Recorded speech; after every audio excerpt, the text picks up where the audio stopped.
This is a radio cassette.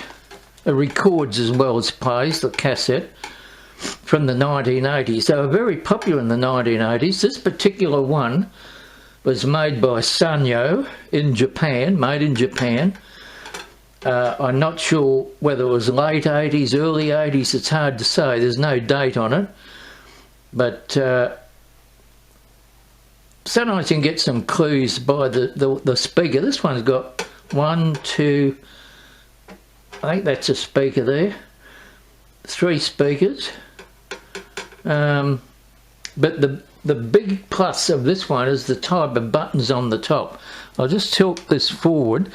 See these push buttons and that switch, and it's got sliding controls for the volume and tone. That's the tone, that's the volume. That's the best type. Now, in order to get a good one of these, you've got to, if you buy them online, as I do, you have to excuse my sniffle, I've got nasal congestion again as usual.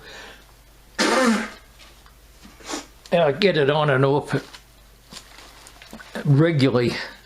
It's a little bit worse today than normal, but anyway, let me zoom in a bit more. As you can see, it looks in pretty good condition, and luckily this one had not been used very much because the record button, when I press the record button, well, you got to press 2 buttons to record, but it wouldn't come back up again. It was sort of half seized there, see? And what I did to remedy that was I used a bit of WD-40 that I sprayed along there, and all the buttons work. And this thing here, the cassette cover wouldn't pop out. Eject. See now? No problem. It wouldn't eject. I sprayed a bit of WD-40 in on the spring that pops it out, and that took care of that. So that's all working okay now. Let me just eject there. It wouldn't come out. I had to leave it out with a knife before. Now, what's it on?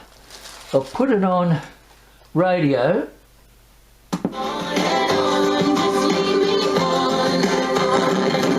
Oh, too high. There's the tone. There. Now, this is on FM. Because if I put it on AM, I'm going to get a bit of interference from the light, which is up there. It's a fluorescent light. But I'll put it on AM and just show you. That's AM. I'll have to tune something in. Oh, it's not bad. There's a very small give it a bit more interference before. They're invisible. You can hear it. And those that that's the one big thing about FM, less interference.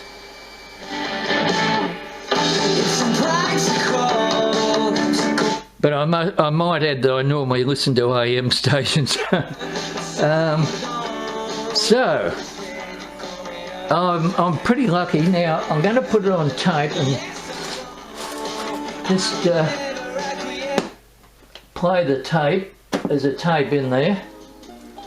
Let's have a bit more volume.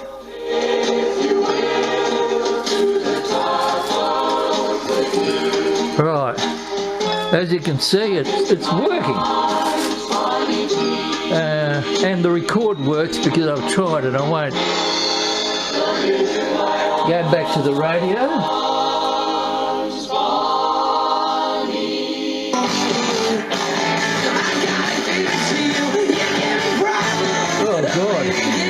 I don't listen to that. Turn it off. Oh, turn it down. Put it on. That's better. ABC FM, I believe. Right.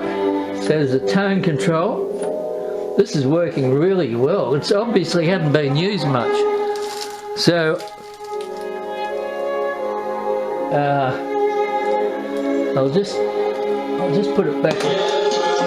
Tape. Oh, the tape's still running. Stop the tape. There. Now I'll just show you the type of